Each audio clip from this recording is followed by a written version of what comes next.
Good morning, students. In the previous lecture, we have completed up to question number 5. So we will start from today. Question number 6 of exercise 8.2.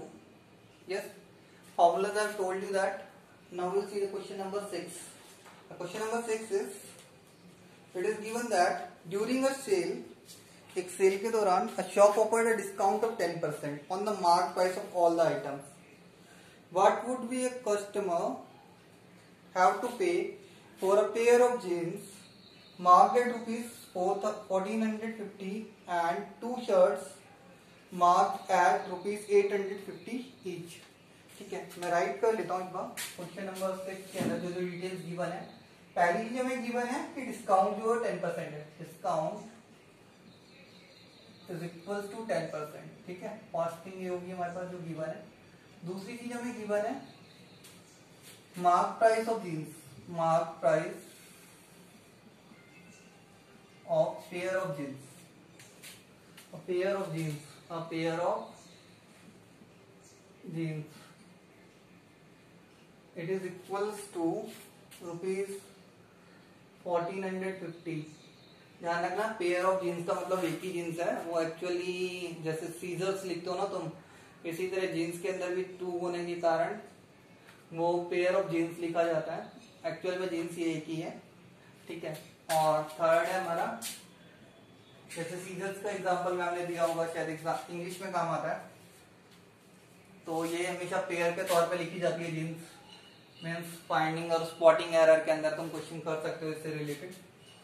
Next is there क्या हमें कि mark price of shirt, mark price of shirt कितना है हमारे पास, rupees 850.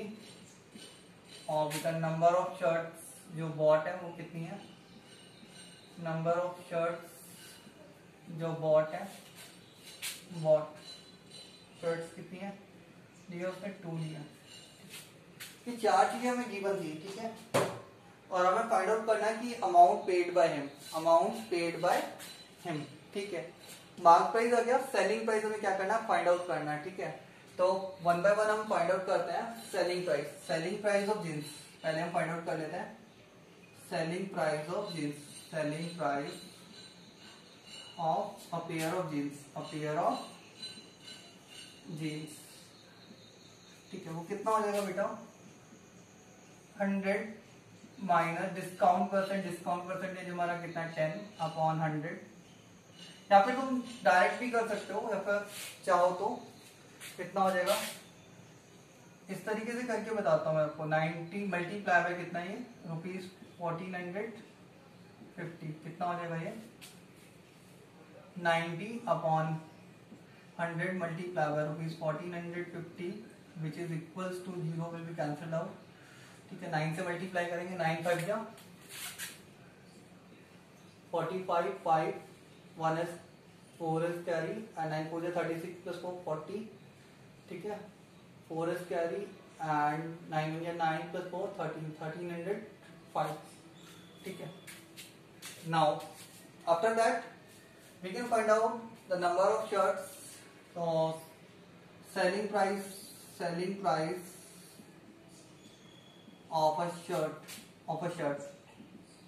कितना हो जाएगा. देखो सेम फॉर्मूला है, 100 minus 10/100 multiply by rupees 850 which is equals to 90/100 multiply by rupees 850. So you can cancel out that 2 zeros. If you multiply, then it will be 8 times 72 and 5 times 45 means 765. ठीक है, ये हो जाएगा हमारा 1 के लिए. For two shirts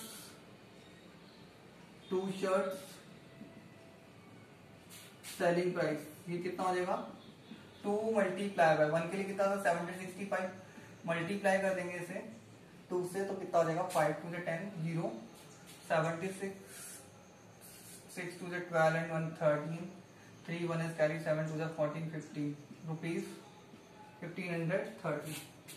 तो जो टोटल जो selling price amount to be paid हो जाएगा, अमाउंट टू बी पेड, उसे अमाउंट कितना पे करना होगा वो हो जाएगा हमारे पास ₹1305 प्लस ₹1530, कितना हो गया रुपीज, ऐड कर देंगे इसे 2835। ये हमारा आंसर हो गया क्वेश्चन नंबर 6 के लिए। चाहते तो हम इसे ऐसे भी कर सकते थे, पहले इसका टोटल सेलिंग प्राइस निकाल लेते हैं 1450 प्लस 1850 मल्टीप्लाई बाय 2 1730 150 और उसके ऊपर 10% डिस्काउंट निकाल के भी कैलकुलेट किया जा सकता था। Understand that. और इसका फॉर्मूला जो यूज किया हमने वही किया, yes, that is selling price formula used that is selling price is equals to 100 minus discount in percent upon 100 multiply by marked price। ये हमने जो फॉर्मूला था वो क्या किया, यूज किया यहाँ पे। Now see the question number 7। It is given in the question number 7 that is a milkman sold 2 of his buffaloes for ₹20,000 each। ठीक है, उसने 2 बफेलोस को सॉल्व किया है 20,000 ईच पे, मतलब सेलिंग प्राइस क्या उसका सेम है। One he made a gain of 5%, gain का मतलब प्रॉफिट हो गया 5% का प्रॉफिट है, ठीक है। और second at the loss of 10%, find his overall gain और लॉस। इसका ओवरऑल गेन और लॉस फाइंड आउट करना है। तो सबसे इंपॉर्टेंट चीज क्या है कि हमें सीपी नहीं दे रखा है और हम गेन और लॉस को कब तक कैलकुलेट नहीं कर सकते जब तक हमें पास कॉस्ट प्राइस नहीं हो। फर्स्ट हमें कॉस्ट प्राइस फाइंड आउट करना है, सेलिंग प्राइस। मैं एक एक करके फाइंड आउट कर लेता हूं। Selling price of one buffalo,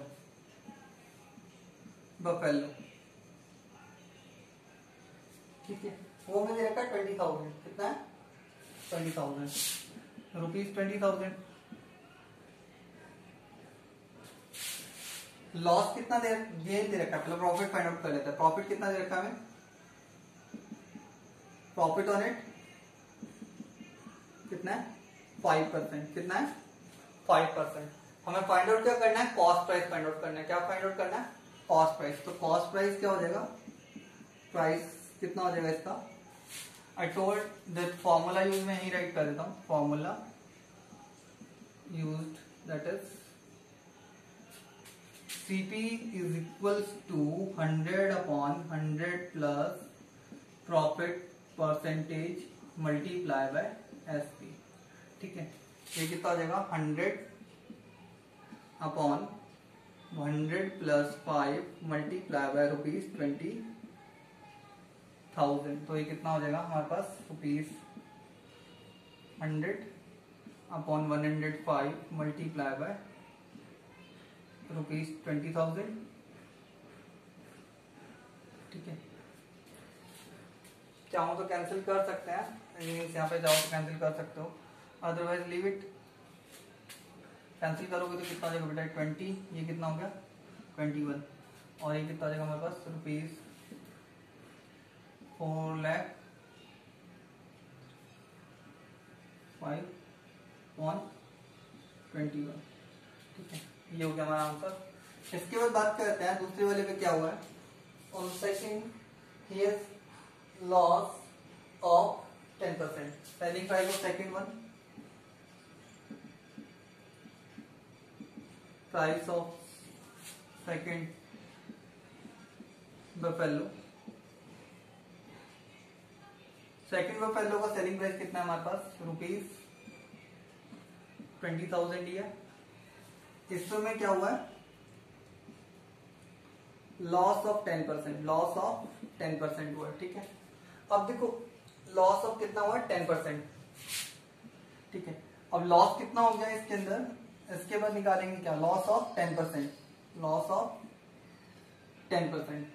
ठीक है, इसके अंदर हम निकालेंगे कॉस्ट प्राइस। कॉस्ट प्राइस कितना हो जाएगा इसका, सेम फॉर्मूला लगाएंगे, 100 upon 100 minus loss percentage. Loss percentage कितना है हमारा, 10 इज मल्टीप्लाई बाय ₹20,000। तो कितना हो गया, ₹100 अपॉन 90 मल्टीप्लाई बाय ₹20,000 कैंसिल कर लेंगे 10 से, तो ये कितना हो जाएगा हमारे पास ₹2 लाख अपॉन 9। फॉर्मूला यूज लिख सकते हो यहाँ पे, यूज लगभग सेम सा सिमिलर सा फॉर्मूला है।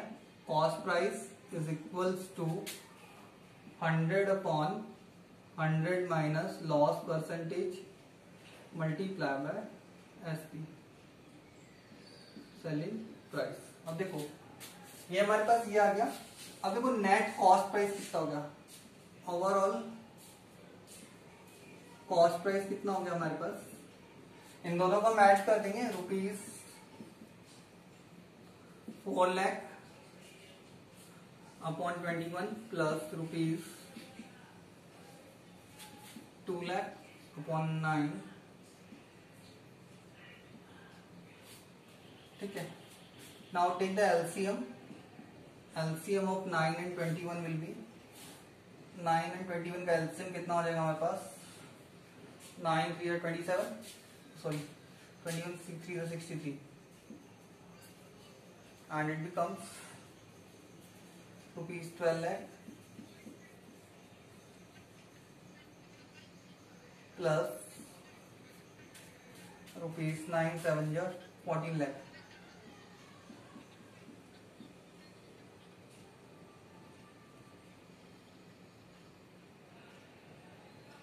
or you can write as ₹26 lakhs upon 63। ये ओवरऑल कॉस्ट प्राइस हो गया। Now we will see after this that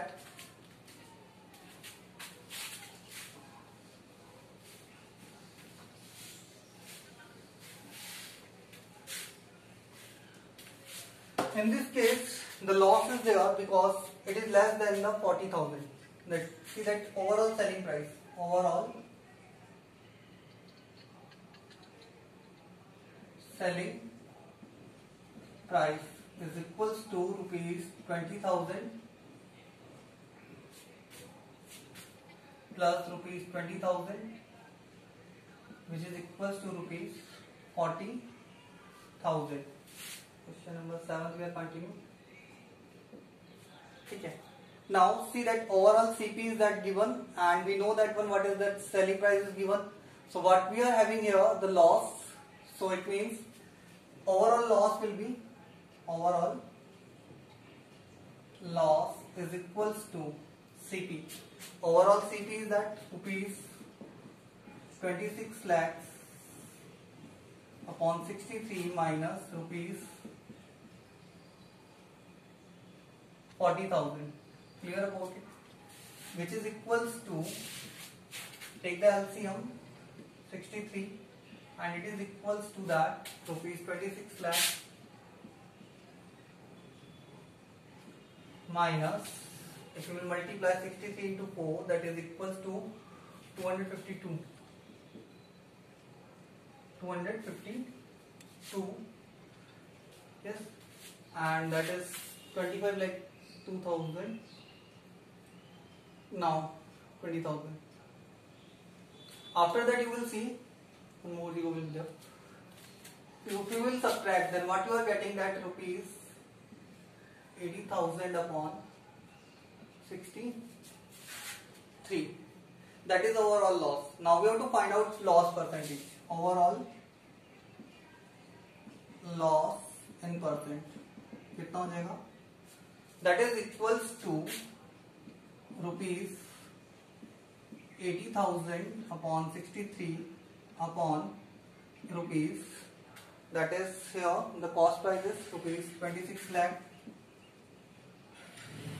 upon 63 multiply by 100 in percentage. So here you can calculate, 63 will be cancelled out and here 0 0 0 1 0 with that, and it becomes 2 4 8 13 it is equals to rupees 40 upon 30%, and you can write that 1 upon 13% overall loss. And here we use the formula used, that is loss percentage is equals to loss upon CP multiplied by 100 in percentage. Yes, you can divide it also and write it up, that one answer, that 1269.84. Okay, and remember that is not you have to find out, but remember that how you can find out the overall loss percentage also. Now we will see the question number 8, that is given the price of a TV is rupees 13,000. एक TV का जो price है वो कितना 13,000 है. The sales tax charge is at the rate of 12%. Sales tax जो भी है कितना है 12% है. Find the amount that Vinod will have to pay if he buys it. ठीक है, मीन्स हमें बताना है कि इसका जो विनोद को बाय करने के लिए कितना जो अमाउंट है वो देना होगा. ठीक है, तो देखते हैं. क्वेश्चन नंबर 8 था ये. Price of TV. Price of TV कितना हमारा रुपीज 13,000 है. कितना है रुपीज 13,000 है. और सेल्स टैक्स जो है हमें कितना दे रखा है कितना है 12% है. ठीक है, amount Vinod will pay, amount Vinod will pay will be that selling price including tax,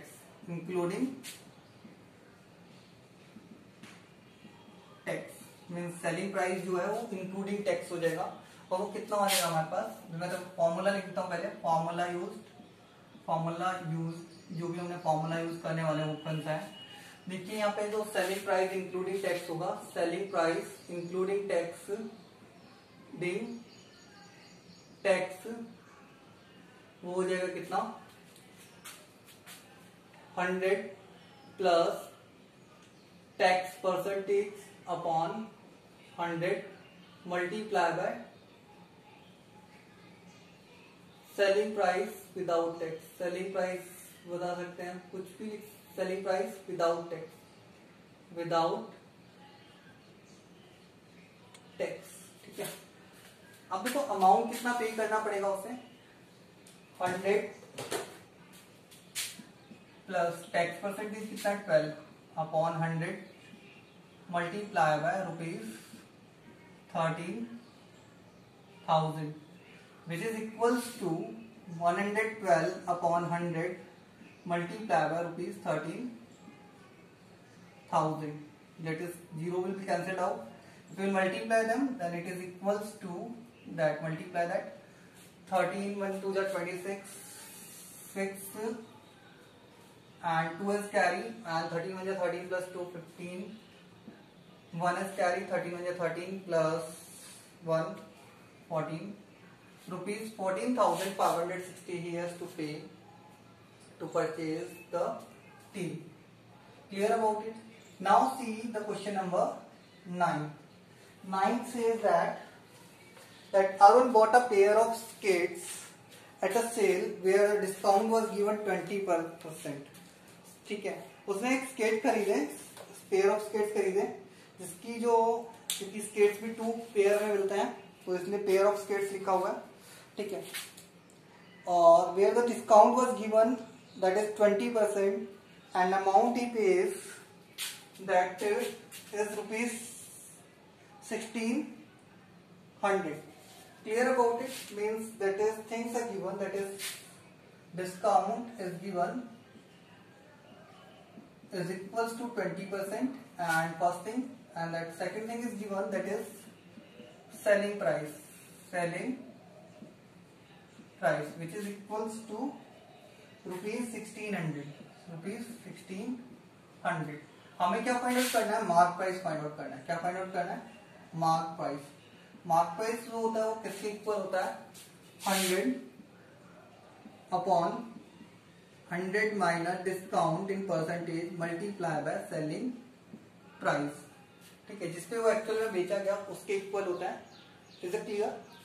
अब ये कितना हो जाएगा हमारे पास, मैंने फॉर्मूला लिख दिया है यहाँ पे, तो ये हो जाएगा 100 अपॉन 100 माइनस 20 मल्टीप्लाई बाय ₹1600, क्योंकि सेलिंग प्राइस कितना था? 1600 था। और ये कितना हो जाएगा? 100 upon 100 minus 20 equal to 80 multiply by ₹1600 and 0 8 1 जा 8 8 2 जा 16 20 and it is equal to ₹2000. So that is equals to ₹2000. इसके बाद देखते हैं next is question number 10th. 10th is given in that is I purchase a hair dryer. मैंने एक hair dryer purchase किया with ₹5400 including 8% VAT value added tax, means 8% value added tax included है। ठीक है, and find the price before tax was added. Find the price before tax was added. Price including tax देखो, price including tax, including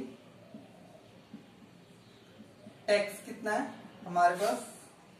₹5400 है। ठीक है, first thing. Second है tax, जो VAT के तौर पे लगा हुआ है, वैल्यू एडेड टैक्स के तौर पे, जो कितना है हमारे पास? वैट शॉर्ट में लिख देते हैं इससे, वैट एज अ वैट लगा हुआ है, वो कितना है हमारे पास? 8% है। ठीक है, second thing is given that हमें फाइंड आउट करना है price before adding tax, before adding tax कितना था। ठीक है, वो किसके इक्वल हो जाएगा हमारा? देखो, इसका अगर फॉर्मूला लिखें तो किसके इक्वल होगा? Understand that 100 upon 100 plus tax in percentage multiply bye price including tax, including tax, जो किसके इक्वल हो जाएगा? अगर मैं यहाँ पे देखूं तो 100 अपॉन 100 प्लस 8 मल्टीप्लाई बाय ₹5400, तो कितना हो गया? 100 अपॉन 108 मल्टीप्लाई बाय 5400 ₹5400 कैंसिल करेंगे बेटा, तो 108 5 जो होता है कितना? 540, तो ये 50 आ जाएगा। और अगर हम इन दोनों को मल्टीप्लाई करेंगे तो ये कितना आ जाएगा? 5000। तो मीन्स उसकी जो कॉस्ट हो जाएगी वो कितनी हो जाएगी हेयर ड्रायर की? जो उस पे प्राइस बिफोर एडिंग टैक्स था वो कितना हो जाएगा, या बिल अमाउंट बोल सकते हैं उसे, वो कितना होगा? 5000 हो जाएगा। The last question of the exercise is question number 11. It is given that an article was purchased for ₹1239 including GST of 18%, means 18% GST के इंक्लूड करने के बाद उसको किसी आर्टिकल को, कोई भी आर्टिकल हो सकता है, उसे परचेज किया गया।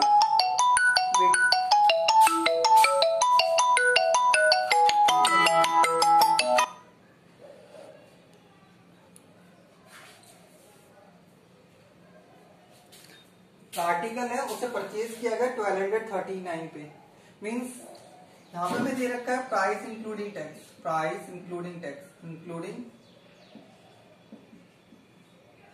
टैक्स। ठीक है, इंक्लूडिंग टैक्स फर्स्ट थिंग, जो कितनी हमारी ₹1239 है। ठीक है, सेकेंड है हमारा जीएसटी टैक्स, जो किस फॉर्म में लगा हुआ है? जीएसटी की फॉर्म में लगा हुआ है। गुड्स एंड सर्विस टैक्स और जीएसटी की फॉर्म में है, और वो कितना है? 18%. आई टोल्ड यू दैट कि there are several slabs are there for GST, that is 0%, उस पे 0 होता है। आजकल 1 और 2 का भी चलाया उन्होंने। ठीक है, 0, 5, 12 and 18 there are major slabs. Yes, अब देखते हैं इसके अंदर फाइंड आउट करना है price before adding tax, price before adding tax, price before adding tax, adding tax, ये हमें फाइंड आउट करना है। तो ठीक है, वो कितना हो जाएगा हमारे पास, सेम फॉर्मूला है हमारे पास 100/100 plus tax percent plus tax percent multiply by price including tax, price including tax. तो ये कितना हो जाएगा हमारे पास 100/100 plus 18 yes multiply by rupees 1239। तो इसे सॉल्व करेंगे तो कितना आ जाएगा 100/118 मल्टीप्लाई बाय रुपीज 1239। ठीक है, इसे हम किससे कैंसिल कर सकते हैं, 23 से कैंसिल कर लेते हैं। 23 वेट 1 मिनट, सॉरी 59 से कैंसिल होगा, 2 से कैंसिल करते हैं पहले। 50 कम्स 59 एंड 59 से ये कैंसिल हो जाएगा बेटा।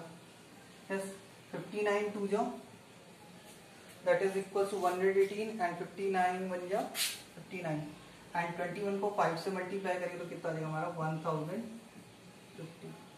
So the answer is 1050। Clear about it? So that way you have to complete this exercise 8.2. Thank you.